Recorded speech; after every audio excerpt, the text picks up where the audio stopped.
ஒரு +2 படிக்கிற ஒரு குழந்தை தன்னோட பாய் ஃப்ரெண்டை நைட்டு வீட்டில் மீட் பண்ணுறதுக்காக தன்னோட பேரண்ட்ஸ்க்கு நைட்டு ஸ்ப்ரே யூஸ் பண்ணியிருக்காங்க.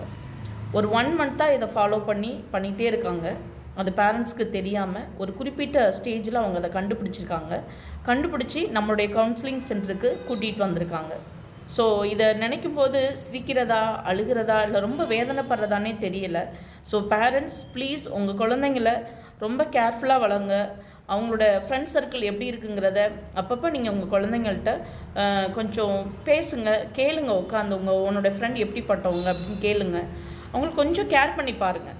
ஏன்னா இன்றைக்கி பாதி ஜென்ரேஷன்ஸ் நிறைய தப்பான வழிகளில் போகிறதுக்கு நிறைய தப்பான ஃப்ரெண்ட்ஷிப் காரணங்களாக இருக்காங்க. நல்ல ஃப்ரெண்ட்ஷிப் இருக்குது, அதை நான் தப்புன்னு சொல்லவே மாட்டேன். நல்ல நண்பர்களும் இருக்காங்க.